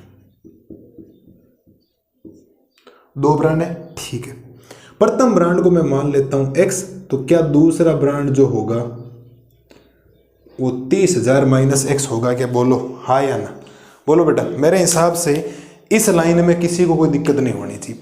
मेरे पास एक बात बताओ ना, आप सोचो, मेरे पास सपोज डेट 10,000 रुपए हैं। कितने रुपए हैं, 30,000 ही मान लो, चलो मेरे पास 30,000 रुपए हैं, उनमें से मैं आपको 10,000 दे दूं तो मेरे पास कितने बचे, 20,000। कैसे पता लगा? मेरे वाले 30,000 में से आप वाले जब 10,000 माइनस कर दिए, पीछे बच गया, तो मेरे पास X रुपए, मेरे पास 30,000 रुपए, उसमें से मैंने X मेरे पास रखे, तो आपके पास क्या आएंगे, 30,000 माइनस X। ठीक है साहब, इनके ऊपर जो ब्याज है ना, इस प्रथम ब्रांड पे जो ब्याज है बेटा वो है 5% का। 1 मिनट, प्रथम ब्रांड पे ब्याज कितना है, 5%, और 5% का मतलब होता है 5/100। हाँ या ना, बिल्कुल। द्वितीय ब्रांड पे जो मुझे ब्याज मिलेगा वो मिलेगा 7% का। कितने का, 7% का, और 7% का मतलब होता है 7/100। एक आपके दिमाग में आएगा सर इनको 0.05 लिख दो, इसको 0.07 लिख दो, कोई मतलब नहीं, गुणा भाग पॉइंट में हार्ड हो जाएंगे, इसकी बजाय ये रहने दें। एक बात सुनना, मेरे पास 30,000 रुपये, मैं 2 ब्रांड में निवेशित करना चाहता हूँ, पहला ब्रांड द्वितीय ब्रांड। मुझे पता नहीं कितने कितने पैसे मुझे बांटने, तो मैंने मान लिया कि मेरे पास जो प्रथम ब्रांड है उसके ऊपर मैं X रुपये बांट दूं, और जो दूसरा ब्रांड आएगा उसको मैं कितने रुपए दे दूं, 30,000 माइनस X रुपये दे दूं। मुझे पहले ब्रांड पे 5% का मुनाफा हो रहा है, मतलब 5/100 रुपये का मुनाफा हो रहा है। दूसरे ब्रांड पे मुझे 7% का हो रहा है, ये तो बातें लिखी है, वो मैं 7% का मतलब हो गया 7/100। ठीक है, और पहली जो बात बोली, ध्यान से सुने भैया आराम से ना, क्या बोला क्या नहीं बोला आपसे, सुनो। तो मुझे एक बात बताओ, पैसे आएंगे कैसे? आपने जो इन्वेस्टमेंट किया उन पैसों को उस ब्याज से गुणा करोगे तभी तो 1,800 का फायदा होगा। ठीक है, मैं पहला सवाल आपसे सोल्व करवाता हूं, सुनो मेरी बात। ठीक है, पहले सवाल को सोल्व करवाता हूं। तो ये तो मेरा ब्याज है जो मैं इंटरेस्ट ले रहा हूं, 7% 5% का, ये मेरे पास पैसे हैं। तो पैसे जो हैं वो मेरे पास, इनको मैं ऐसे अवयव में लिखूंगा, तो एक को X लिखूंगा और एक को क्या लिखूंगा, 30,000 माइनस X लिखूंगा। तो मेरे पास ये जो अवयव बना है वो बना है 1 गुणा 2 कोटि का बना। क्या बना, 1 गुणा 2। अब मुझे इसको गुणा करवाना पड़ेगा, और गुणा करवाना पड़ेगा किससे। अब मुझे इसमें अगर मैंने एक पंक्ति के हिसाब से दूसरा स्तंभ तभी गुणा परिभाषित होगा, तो मेरे को पहले के ऊपर जो ब्याज मिल रहा है वो मिल रहा है 5/100 का, और दूसरे पे ब्याज मिल रहा है वो मिल रहा है 7/100 का, ठीक है। और ये हो जाएगा 2 गुणा 1, और टोटल मिलाकर मुझे जो ब्याज मिलेगा वो मिलेगा कितना, 1800 रुपये। बोलो सर, इस बात से कोई बंदा सहमत नहीं है तो बोलो। हमने 30,000 को 2 ब्रांड में बांट दिया, ये फॉर्मेट बना दिया। एक फॉर्मेट आपके इस आव्यूह का बन जाएगा, ये आव्यूह बन जाएगा जो मैंने ऐसे बना दिया। दूसरा मैंने ऐसे लिए बनाया, ध्यान रखना जब भी हम सवाल करेंगे, एक को अगर आपने पंक्ति के हिसाब से लिख दिया, दूसरे के स्तंभ के हिसाब से लिखना पड़ेगा। क्यों? क्योंकि तभी तो बेटा जी गुणा परिभाषित होगा, तभी तो गुणा परिभाषित होगा, वरना गुणा परिभाषित कहाँ से होगा, नहीं होगा ना, गुणा परिभाषित नहीं होगा वरना। अब 1/1 का बनेगा, x का मान निकालते मेरे पास उत्तर भी आ जाएगा। ठीक है सर, करो इसको सॉल्यूशंस करते हैं। अरे ये बात तो समझ में आ गई, ये मेरे पास मूलधन है, एक्चुअली मेरे पास कितना है मूलधन, और उसका ब्याज, और ब्याज मिलाकर इंटरेस्ट कितना आ रहा है मेरे पास, 1800 रुपये है। ठीक है सर, ध्यान देना। ध्यान जब आप दोगे, ये x इससे गुणा होगा तो ये बढ़ जाएगा 5x बटा में कितना बन जाएगा 100, फिर प्लस, फिर ये जो 30,000 आपके पास आया है -x, ये गुणा होगा किससे, 7/100 से। किससे गुणा होगा, 7/100 से, और बराबर में कितना आ जाएगा, 1800। ठीक है जी, कोई प्रॉब्लम, कोई दिक्कत नहीं। अगर आप इसको सोल्व करोगे तो ये बनेगा 5x बटा में 100 प्लस, तो ये 30,000 जो है ये अंदर आकर गुणा होगा, तो गुणा में 7/100, बिल्कुल सर, माइनस ये हो जाएगा 7x बटा में 100, बराबर में हो गया 1800। क्या दोनों अवयवों की तुलना हो जाएगी? बिल्कुल हो जाएगी। और पूरे का जो एलसीएम आएगा, इस पूरी लाइन का जो एलसीएम आएगा वो आएगा 100, और बराबर में हो जाएगा 1800। 100 का भाग 100 में एक बार 1 को 5x से गुणा करवाओगे 5x प्लस 30,000 को 7 से गुणा करवाओगे तो 2,10,000 माइनस ये हो जाएगा 7x। क्या साहब बात सही कह रहा हूं मैं? आप कहेंगे सर बिल्कुल सही कह रहे हैं। क्या ये इधर वज्र गुणा हो जाएगा? बिल्कुल हो जाएगा। तो 7x में से 5x जाएगा, माइनस का 2x बचेगा, प्लस में 2,10,000 बराबर में ये हो जाएगा 1800। कितना हो जाएगा? 1800 के गुणा में क्या आ जाएगा? 100 आ जाएगा सब। कितना आ जाएगा? 100। तो मेरे पास ये माइनस का 2x आएगा और इनको गुणा करोगे तो 1,80,000 माइनस ये 2,10,000 उधर जाएगा, प्लस का उधर जाएगा, किसका हो जाएगा? माइनस का। ठीक है जी। यहां से आपके पास जो माइनस 2x का मान आएगा बेटा वो आएगा 2,10,000 में से ये जाएगा तो माइनस का 30,000 बचेगा। कितना बचेगा? माइनस का 30,000। और x का मान आएगा माइनस का 30,000 बटा में -2, माइनस माइनस प्लस, x का मान आ जाएगा बेटा जी 15,000। कितना आएगा बेटा? x का मान 15,000। मेरे हिसाब से कोई दिक्कत आपको नहीं होनी चाहिए इस प्रकार के सवाल में। तो है क्या कोई दिक्कत? कोई दिक्कत आपको नहीं होनी चाहिए। हमने जो बोला था उस हिसाब से काम कर लिए। अब आप लिखेंगे अतः जो प्रथम ब्रांड है उसको हमने x माना था, इसका मतलब प्रथम ब्रांड पे मुझे कितने रुपए लगाने पड़ेंगे? 15,000। और 30,000 है, प्रथम पे 15 लगा रहा हूं, दूसरे पे कितना लगाएगा? 15,000। और आप लिखेंगे द्वितीय ब्रांड में, दूसरा जो ब्रांड है वो है 30,000 माइनस x, 30,000 माइनस ये हो जाएगा 15,000। तो कितना आ जाएगा आपके पास? 15,000 रुपये। मुझे नहीं लगता कोई दिक्कत है। बोलो सब। मैं पूरा सवाल रिपीट कर दूं। और ये जो सवाल है ना, ये वाला सवाल, ये सवाल, ये तो मैं कंफर्म होमवर्क दे रहा हूं अब आपको। ये तो आपको होमवर्क ही करना है, मैं इसको नहीं करवाने वाला, आपको समझ लो। मेरे पास टोटल 30,000 रुपये थे, मैंने 2 ब्रांड में उनको निवेश किया, उनमें लगा दिया। ठीक है, एक प्रथम ब्रांड है, द्वितीय ब्रांड। मैंने सोच लिया कि प्रथम ब्रांड पे मैंने x रुपये लगाए तो दूसरे पे 30,000 माइनस x लगाना पड़ेगा, क्योंकि इसमें से जितना बचेगा वो आ जाएगा। मुझे प्रथम ब्रांड पे वार्षिक साल का 5% का ब्याज मिल रहा है। 5% का मतलब 5/100 होता है। ठीक है, दूसरे ब्रांड पे मुझे 7% का ब्याज मिलता है, इसका मतलब 7/100 होता है। मैंने जब इसको आव्यूह बनाया तो मेरा पहला जो सवाल है वो कह रहा है मुझे 1800 रुपये मिलते हैं। कब मिलते हैं? जब मेरी जो राशि है उसको मैं अगर उसके ब्याज से गुणा करूं तभी तो इंटरेस्ट आता है। तो सिंपल इंटरेस्ट कब आता है? जब आप उस दी गई राशि को उसके मूलधन को उससे ब्याज से गुणा करते हो। ठीक है, तो मैंने इसको अवयव में ऐसे लिखा 1 गुणा 2 का, तो मुझे दूसरा वाला भी ऐसे बनाना पड़ेगा इस स्तंभ के रूप में, क्योंकि तभी परिभाषित होगा। गुणा बाकी x का मान आया मेरे पास 15,000। अगर मेरे पास x का मान 15,000 है तो मैंने प्रथम ब्रांड में कितने रुपए लगाए? x रुपए, इसका मतलब मैंने 15,000 रुपए लगाए। दूसरे ब्रांड में मैंने 30,000 माइनस x लगाया, इसका मतलब 30,000 माइनस 15,000 रुपए आ गए पहले की तरह। दूसरे सवाल में भी कोई मातापच्ची आपको नहीं करनी, सेम एज इट इज काम करना है। ये जो लिखा है ना ये 1800, इसकी जगह बराबर में क्या आएगा? 2000। इसकी जगह बराबर में क्या आएगा? 2000। और मुझे नहीं लगता यहां तक पूरा ही काम सेम होने वाला। यहाँ 2000, यहाँ 2000, यहाँ 2000, यहाँ 2000, यहाँ 2000 को जब गुणा करो 2 लाख आ जाएगा। 2 लाख को घटाओगे 10,000 आएगा। तो पहले ब्रांड पे कितने पैसे हो जाएंगे? 5,000। पहले ब्रांड पे कितने हो जाएंगे बेटा? 5,000। मैं बता दूं एक बार आपको, पहले ब्रांड पे कितने पैसे? 5,000। तो दूसरे पे हो जाएंगे 25,000। आप ये सोचो ना, एक बात बताओ, या 1800 की जगह 2,000 आएगा। 2,000 को जब आप 100 से गुणा करोगे 2 लाख आएगा। 2 लाख माइनस 2,10,000 करोगे तो माइनस का 2x बराबर 10,000 नहीं बचेगा माइनस का, तो x का मान कितना आएगा? 5,000 आएगा। x का मान 5,000 आएगा तो पहले ब्रांड में अगर मैं 5,000 लगा रहा तो दूसरे ब्रांड में 25,000 लगाऊं, क्योंकि मेरे को पैसे कितने लगाने? 30,000। तो 5,000 पहले पे लगा दिए, तो दूसरे ब्रांड पे कितने लगाओगे आप लोग? 25,000 रुपये लगाओगे। ये आपको होमवर्क करना, मैं आपको नहीं करवा रहा हूँ। इतना तो आप कर ही सकते हो। सारे सवाल में लगभग मैं सारे करवाए। अभी मैंने 2 चैप्टर पढ़ा है, आपको पहला दूसरा पढ़ा, एक एक सवाल, एक एक उदाहरण, एक एक कंसेप्ट होता है, ये आप कर लेना।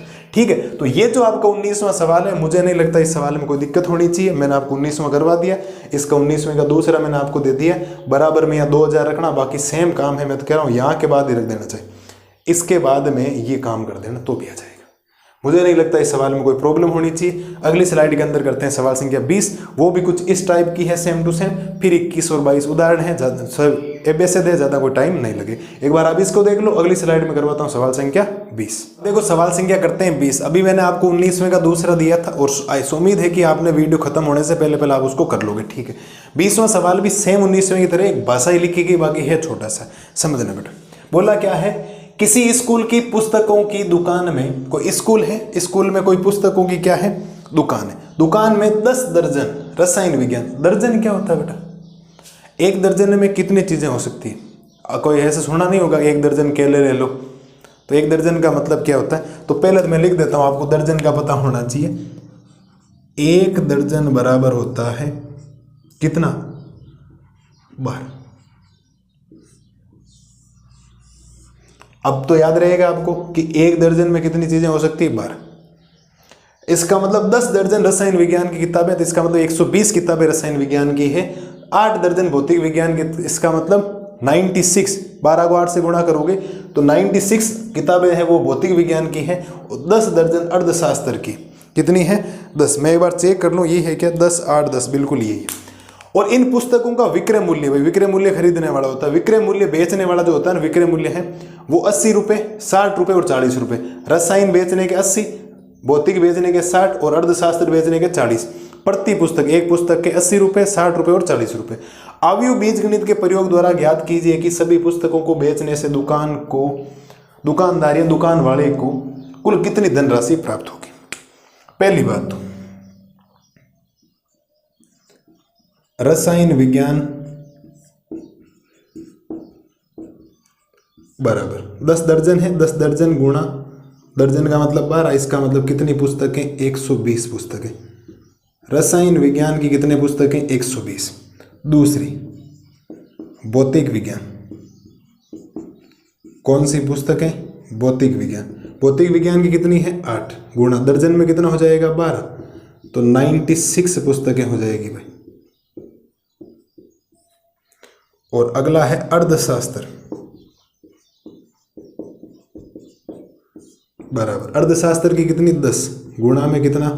12 बराबर 120 पुस्तकें। बोलो सर, मुझे नहीं लगता यहां तक कोई दिक्कत होनी चाहिए। रसायन विज्ञान की 10 किताबें थी, 10 दर्जन है तो 10 दर्जन का मतलब 12 से गुणा की 120 किताबें। भौतिक विज्ञान की 96 किताबें और अर्थशास्त्र की 120 पुस्तकें। ठीक है सर, दूसरा काम, पुस्तकों का विक्रय मूल्य। विक्रय मूल्य आपको दे रखा है 80 रुपये, 60 रुपये तथा 40 रुपये। मैं काम करता इनको अवयवों के रूप में लिख देता हूं। सुनो मेरी बात, आप लिखेंगे माना अवयव ए बराबर, माना अवयव ए बराबर, ए को मैं पंक्ति के रूप में लिख दूं। देखो पहले लिखा जाएगा 120, फिर चिन्ह में, और फिर लिखा जाएगा 120, ठीक है। और अवयव बी भी मान लेता हूं। क्या मान लेता हूं? अवयव बी बराबर, तो बी को मुझे स्तंभ के रूप में मानना पड़ेगा वरना गुणा नहीं होगा। तो इसका कितने पैसे हैं? 80, फिर 60 और फिर हो जाएगा 40। ये ध्यान रखना बेटा, एक बात आप दिमाग में रखना कि गुणा तभी पॉसिबल होगा जब आपके यहाँ देखो ये कितना है 1 गुणा 3, ये कितना है 2 गुणा 1 गुणा 3, ये कितना है 1 गुणा 3, ये है 3 गुणा 1। तो तभी तो गुणा पॉसिबल होगा। क्यों? गुणा का मतलब परिभाषित ही मतलब है कि पहले में पंक्तियों की स्तंभों की संख्या दूसरे में पंक्तियों की संख्या के क्या होनी चाहिए? बराबर होनी चाहिए। तो आपको हमेशा ही ध्यान रखना, ऐसे सवालों में आप फिक्स पैटर्न दिमाग में रखें। एक को अगर आपने पंक्ति के रूप में लिखा है, दूसरे को स्तंभ के रूप में लिखना, तभी गुणा होगा। अब आप लिखेंगे अतः कुल धन राशि बराबर, आपको कुल धन राशि का पूछा गया, अतः कुल धन राशि बराबर आप लिखेंगे AB, क्योंकि मैं जितनी किताबें बेचूंगा उस किताब को उसके विक्रय मूल्य से गुणा करूंगा तभी मेरे पास फाइनल राशि आएगी। इस बात का ध्यान रखना, ठीक है सर, समझ लो। चलो सर, ए कितना? ए जितना दे रखा आपके पास 120, फिर चिन्ह में, और फिर 120, फिर कितना 80, फिर कितना 60 और फिर कितना है 40, ठीक है सर। कुल धनराशि कितनी आएगी? ध्यान से सुनना। 120 को 80 से गुणा करना है तो आप लिखेंगे 120 गुणा 80, फिर प्लस चिन्ह में को 60 से गुणा करेंगे तो चिन्ह में गुणा कितना हो जाएगा 60 प्लस, और 120 को किससे गुणा करेंगे? 40 से। तो अवयव के रूप में पूरा खुल ही जाएगा ये।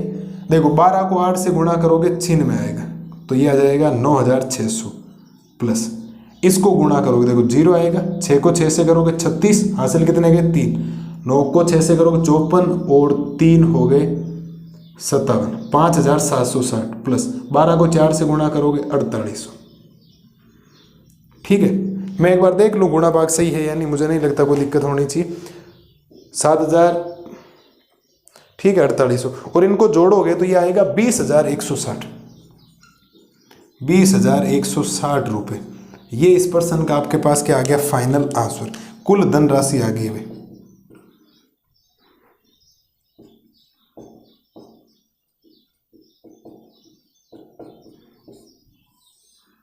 ये कुल धनराशि आ गई है कि अगर मैं इतनी किताबें बेचूंगा, 10 दर्जन भौतिक विज्ञान, 10 दर्जन रसायन विज्ञान की, 8 दर्जन भौतिक विज्ञान की, 10 दर्जन अर्थशास्त्र की, उनका विक्रय मूल्य लूंगा 80 रुपये, 60 रुपये और 40 रुपये, तो मैं टोटल जो पैसे कमाने वाला हूँ, जो मेरे पास टोटल पैसे आएंगे वो आएंगे 20160 रुपये। है क्या कोई दिक्कत? सेम टू सेम सवाल पहले वाला। पहले दर्जन को मैंने बोला था 1 दर्जन बराबर 12 चीजें होती, ऐसे लिख दिया। फिर विक्रय मूल्य, एक को पंक्ति के रूप में लिखोगे, दूसरे को अवयव के रूप, आप इसको स्तंभ के रूप में लिख दो और इसको भले पंक्ति के रूप में लिख दो, कोई फर्क नहीं पड़ता, ध्यान रखना, ठीक है। तो एक को ऐसे लिख दिया, दूसरे ऐसे लिख दिया, गुणा करवाए, गुणा करवाने 20160 आ गया। ये हो गया सवाल संख्या 20। अगली स्लाइड में हम सवाल संख्या 21 और 22 को साथ में कर लेते हैं। भाषा दे रखी एक बहुत बड़ी सी, सवाल एबेसेदे वाले हैं, बड़े छोटे छोटे सवाल, ठीक है। एक बार आप तब तक ये देख लो, मुझे नहीं लगता इसमें कोई दिक्कत है। ऐसे सवाल थोड़े से एग्जाम में कम आते हैं ना, अभी 19वां के या 20वां नहीं, ऐसा नहीं। 18वां सवाल, 17वां सवाल, 16वां सवाल, 15वां सवाल, वो शानदार सवाल। लेकिन एबेसेदे आजकल छोटे वाले सवालों का आती, ये जो एबेसेदे वाले MCQ वाले वस्तुनिष्ठ प्रश्न, इनका ट्रेंड चल रहा है आजकल।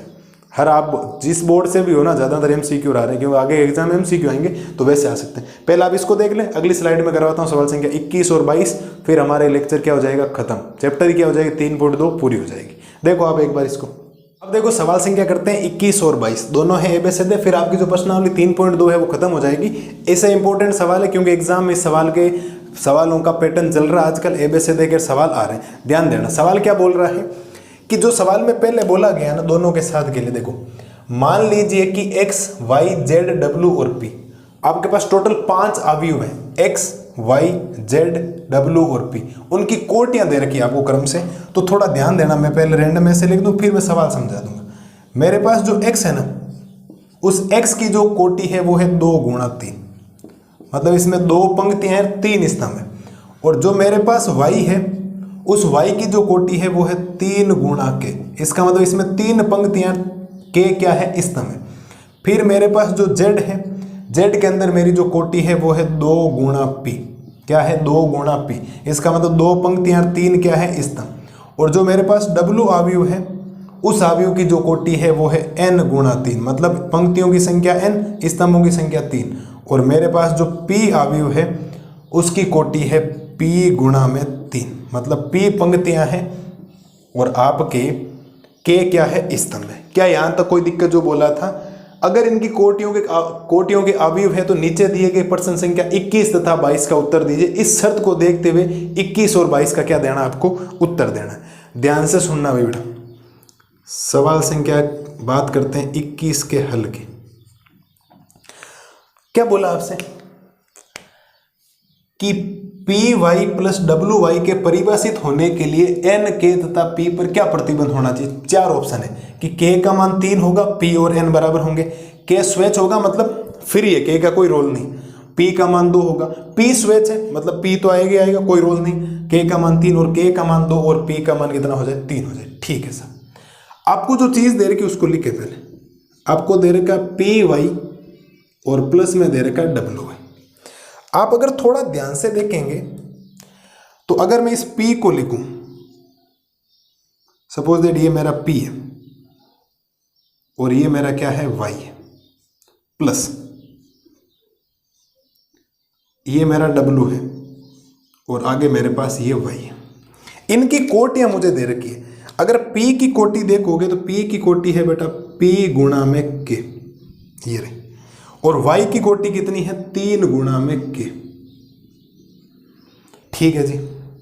w की कोटि कितनी है, n गुणा में 3, n गुणा में 3, और फिर है y, तो y की कोटि है वापिस 3 गुणा में k। कोई 2 अवयव परिभाषित कब होता है बेटा जी?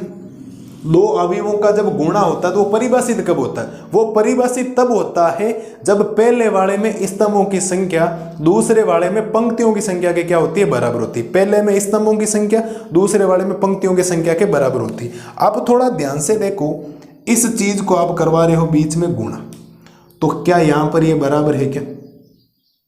बिल्कुल है। इसका मतलब ये और ये नई कोटि का अवयव बन गया। जो बनेगा वो मेरे पास जो नया कोटि का अवयव बनेगा वो बनेगा n गुणा k का। ठीक है, हाँ या ना? बिल्कुल सर, n गुणा k का बनेगा, बिल्कुल बन गया। दूसरी बात, अब मुझे एक बात बताओ, प्लस करने के लिए अगर आप 2 अवयव हैं आपके पास, इसकी कोटि है 2 गुणा 2 और प्लस है, तो इस आगे वाले कोटि भी कितनी होनी चाहिए, 2 गुणा 2, तभी तो प्लस होगा, वरना प्लस नहीं होगा। ये बात मैंने आपको बता रखी। ठीक है सर, ये हो गया। और यहां से अगर आपको परिभाषित करना है तो ये और ये चीज क्या होनी चाहिए थी, बराबर होनी चाहिए। इसका मतलब k का मान क्या आना चाहिए था, 3 आना चाहिए था सर। किसका मान आना चाहिए था, k का मान 3। कहीं अगर आप ऑप्शन में ढूंढने जाओगे तो k का मान 3 2 जगह देखो, एक कुछ मैं ऑप्शन डिलीट कर सकता हूं, कैसे देखो, ये तो हो ही नहीं सकता और ना ये हो सकता है। क्यों? क्योंकि यहाँ k का मान 2 है और यहाँ k स्वेच है। ठीक है जी, यहाँ p स्वेच है, k का मान 3 है, इधर k का मान 3 है। अब दूसरी बात, मुझे एक बात बताओ कि ये तो चीज आ गई, जोड़ने के लिए क्या होगा? जोड़ने के लिए अगर आपको 2 अवयवों को जोड़ना है, सपोज दैट यहाँ लिखा है 2 गुणा 3, तो प्लस अगर करोगे तो दूसरे अवयव में भी यहाँ क्या आना चाहिए था, 2 गुणा 3 आओगे, तभी तो ये चीज इसके बराबर होती है, ये चीज किसके बराबर होती है, इसके बराबर होती है। ऐसा ही होता है। ठीक है साहब, अगर ऐसा होता तो k का मान 3 हो गया, तो नया अवयव मेरे पास कितना बनेगा, p गुणा k का बनेगा भाई, p गुणा k प्लस में इसकी कोटि ये आ गई। ठीक है, सुनना मेरी बात ध्यान से, एक नया अवयव जो बनेगा गुणा करने के बाद उसकी जो कोटि आएगी वो आएगी p गुणा k, यही तो आएगी p गुणा है, प्लस आगे जो कोटि आएगी वो आएगा n गुणा k। तो मुझे एक बात बताओ, k से k का कंपैरिजन होगा तो p किसके बराबर होना चाहिए, n के। इसका मतलब p किसके बराबर होना चाहिए, n के। बोलो मेरे शेर और शेरनियों, क्या दिक्कत है क्या इस बात में? मैंने आपको बताया कि p की जो कोटि है वो p गुणा k दे रखी है, y की कोटि 3 गुणा k दे रखी है, प्लस w की कोटि n गुणा 3 दे रखी है, y की कोटि 3 गुणा k दे रखी है। और दो अवयवों को जब गुणा करते हैं तो पहले में स्तंभों की संख्या दूसरे में पंक्तियों की संख्या के बराबर होनी चाहिए, तो k 3 के बराबर हो जाएगा, 3 3 से कंपैरिजन हो गया। इसकी जो नई कोटि बनेगी गुणा करने पर उस कोटि को कहेंगे हम n गुणा k, और इसकी जो नई कोटि बनेगी इस सवाल की, इसको गुणा करने पर उसकी कोटि होगी p गुणा k। तो जब आप इस अवयव की कोटि बनेगी p गुणा k और इस अवयव की आगे जो नया बने उसकी बने n गुणा k, तो k के बराबर हो गया, तो p किसके बराबर हो गया, n। ऐसा ऑप्शन ढूंढो जिसके अंदर k का मान 3 है, p बराबर n है, तो आप कहेंगे सर ऑप्शन नंबर कौन सा करेक्ट हो जाएगा, ए ऑप्शन। ए ऑप्शन हमारे इस सवाल का क्या है बेटा, राइट आंसर है। मुझे नहीं लगता कि इतना बेहतरीन तरीके से आपको समझाने के बाद कोई प्रॉब्लम आपको आनी चाहिए। बोलो मेरे शेर और शेरनियों, किसी टाइप की कोई दिक्कत है क्या? इस सवाल में मैंने बेहतरीन तरीके से आपको बता दिया। ठीक है सर। 21वां सवाल, अगर आप 22वां सवाल ध्यान से देखेंगे तो 22वें सवाल में क्या बोला गया है कि यदि n और p दोनों बराबर है तो आपको बतानी है कि 7x माइनस 5z की कोटि क्या आएगी। ठीक है सर, 7 की जगह तो 7 रख दो, कोई फर्क नहीं पड़ रहा, ये मेरे पास अंदर x है, माइनस 5 की जगह 5 रख दो और z की जगह z रख दो। पहले तो x की कोटि लिखो, x की कोटि है आपके पास 2 गुणा 3, कितनी 2 गुणा 3, और z है तो z की कोटि है 2 गुणा p, कितनी साहब 2 गुणा p। अब ध्यान से देखो, अगर आप ध्यान से देखोगे तो नया जो मेरे पास अवयव बनेगा वो एक ऐसे गुणा करके एक नया अवयव बनेगा, इस प्रकार का गुणा करोगे तो n तो किसके बराबर हो गया, 2 के। ठीक है, और नया जो अवयव बनेगा वो बनेगा 2 गुणा p का।